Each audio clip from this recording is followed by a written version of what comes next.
Hello everyone, good morning.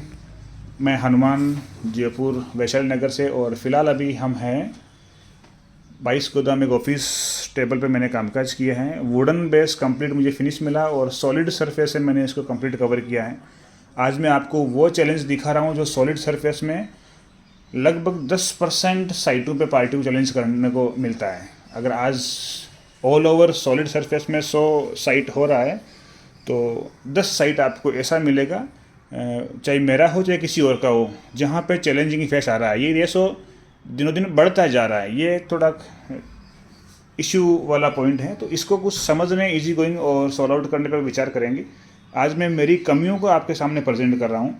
ये working मैंने करीबन यहाँ पे 4 साल पहले किया था, बट इतना मेरे को भी नॉलेज नहीं है। जाहिर सी बात है, समय के साथ साथ में आदमी अपना आप को अपडेट करता है, अपने सिस्टम को अपडेट करता है। पिछले 8 साल से मैं कामकाज कर रहा हूँ। इन लास्ट के 4 सालों में काफ़ी चीज़ों को, चैलेंजों को देखते हुए, मार्केट को समझते हुए काफ़ी हद तक हमने सॉलिड सरफेस के अंदर अच्छा खासा अचीवमेंट प्राप्त किया है। बट पहले के जो पॉइंट है ना, उसको मैं आपको थोड़ा सामने रखना चाहूँगा। और ये आज भी मार्केट में है।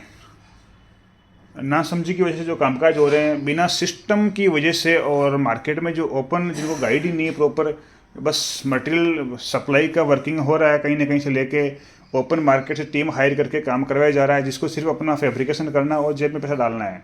ऐसे वाले पॉइंटों में जहाँ मार्केट में काम हो रहे हैं, वहाँ तो ये रेशियो और ही बढ़ता जा रहा है। इसलिए मैं आपको बता दूं, देखो सॉलिड सरफेस में क्या होता है, दो प्रकार की क्वालिटी आती है, एक्रेलिक सॉलिड सरफेस और मॉडिफाई सॉलिड सरफेस। मॉडिफाई यानी कि नॉन बेंडेबल। नॉन बेंडेबल आप यूज़ में लेंगे, जाहिर सी बात है, अगर आपको बजट मैनेज करना हो तो नॉन बेंडेबल अपन जा सकते हैं। बट वही सबसे मेजर डिफरेंस ये है कलर फेल्ट का। 4 साल पहले जब मैंने लगाया था इसको, तो कुछ ये कलर था इसका। इस तरह की वाइटनेस आपको सीट में आती है, कंप्लीट फिनिश। ये वाइट में स्पार्कल है, बट समय के साथ में बिल्कुल 50% तो डल हो ही गया है। अगर नॉन बेंडेबल या मॉडिफाई आप सॉलिड सरफेस लेंगे तो 100% आपको 2 साल बाद में कलर फेल्ट देखने को मिलेगा। ये रेगुलर क्लाइंट इस पर बैठते हैं, उनको फील नहीं होता है, बट मैं बताऊं, अपन प्रैक्टिकल देखें तो इस प्रकार इशू आएगा। दूसरा इशू बनता है अपने को क्रैक वाला। सॉलिड सरफेस के अंदर क्रैक का पॉइंट आता है। क्रैक का पॉइंट ये आपकी क्वालिटी को तो डिफाइन करता ही है, बट क्वालिटी वाला पॉइंट इतना मेजर नहीं है। हालांकि आप बेंडेबल लेंगे तो उसमें पॉलीमिथाइल मेथ एक्रिलेट PMMA का रेशियो नॉन बेंडेबल की तुलना में बहुत ज़्यादा आता है, जो उसको हल्का सॉफ्ट बनाता है। यानी कि लगभग 37% PMMA आता है, जबकि मॉडिफाई में ओनली 3% आता है। बाकी 34% उसमें UPC करके अनसेचुरेटेड पॉलिएस्टर कंपाउंड मटेरियल यानी पॉलिएस्टर आता है मोस्टली, जो उसकी हार्डनेस को डिफाइन करता है। उसकी वजह से हल्का फुल्का प्लाई के अंदर जो मोमेंटम बनता है, उस मोमेंटम को वो एडजस्ट नहीं कर पाता है और वो क्रैक कर देता है। बेंडेबल के अंदर सॉफ्टनेस है, रेंजिन कंटेंट है, जिसकी वजह से ये प्लाई के हल्के से एक्सटेंशन को एडजस्ट कर लेता है। तो थोड़ा सा अगर इसको बचना हो तो हल्का प्लस पॉइंट ये बन जाता है, बेंडेबल उसकी तुलना में बेटर है। जाहिर सी बात है, क्रैक वाले पॉइंट में बात कर रहा हूँ मैं। कलर इफेक्ट वाले पॉइंट में तो 100% बेंडेबल बेटर है ही, बट क्रैक वाले पॉइंट में नॉन की तुलना में बेंडेबल बेटर है। दूसरा पॉइंट क्या हो गया कि आपका मेन में जो क्रैक को डिफाइन करने जा रहा हूँ वो क्या पॉइंट है। हम जब सॉलिड सरफेस फिनिश करते हैं तो नीचे के बॉटम प्लाई है, उससे माइका भर कोरिन को हल्का सा प्लस करते हैं, उसके लेवल में करते हैं। बट यहाँ देखा जाए तो माइका वाला पॉइंट नीचे आ गया, यानी कि प्लाई की क्वालिटी को दिखा रहा है। ये क्वालिटी डाउन है, जाहिर सी बात है, उसमें एक्सटेंशन हुआ है। सॉलिड सरफेस इसके कंपैरिजन में ऊपर रह गया, ये डाउन चला गया पार्ट।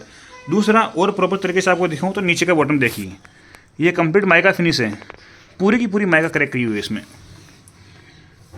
तो कहीं ना कहीं माइका की क्वालिटी, या बात करें जो इंस्टॉल हुआ है उनका प्रोसीजर, या बात करें अपन इस बोर्ड की या प्लाई की क्वालिटी, ये चीज़ें डाउन होने की वजह से ये एक्सटेंशन थोड़ा ज़्यादा करेगी। गुनिया इसका डिस्टर्ब होगा, प्रॉपर गुनिया में किया हुआ काम का हल्का सा में बेंड कर देगा। जब उसमें एक्स्ट्रा मोमेंटम बनता है तो ये सॉलिड सरफेस पे एक्स्ट्रा फोर्स डालती है और उस वजह से ये क्रैक कर देता है। ये मैंने अभी करीबन 2 या 3 महीने पहले मैंने इसको रिपेयर किया है, बट वापस ये वाला पॉइंट चल गया इसमें। इस प्रकार की तकलीफ आती है आपकी मोस्टली दिसंबर, या फिर बात करें अपन जुलाई के आसपास, बारिश का टाइम हो, ठंडा मौसम हो, मॉइस्चराइजर का पॉइंट हो, तो उस वाले पॉइंट में प्लाई और सॉलिड सरफेस दोनों में एक्सटेंशन हल्का सा होता ही है। तो यहाँ से ये क्लियरिटी होती है कि एक बार की कॉस्ट पे ना जाएं, लॉन्ग लाइफ अपन देखें तो बेटर ऑप्शन है सॉलिड सरफेस में एक्रेलिक सॉलिड सरफेस अपन चूज़ करें जो कि बेंडेबल है 100%। और दूसरा जो भी बेस अपन यूज़ में ले रहे हैं इसका वो प्रॉपर तरीके से हो। दोनों पॉइंट अगर क्लियर हुए तो ना तो कलर फेल्ट का इश्यू आएगा ना क्रैक वाला इश्यू आएगा। यहाँ पे जो मेरी गलती है इसके लिए माफ़ी चाहूँगा मैं, क्योंकि मैं भी उतना गाइडेंस प्रॉपर पार्टी को दे नहीं पाया। कहीं कहीं ऐसा भी पॉइंट होता है कि नहीं हमें तो यही कलर पास आउट हो रखा है या मार्केट से हमने ऑलरेडी इसकी रेट लिया है, हमें तो यही वाला वर्किंग करके चाहिए, तो वहाँ करना पड़ता है ऐसा।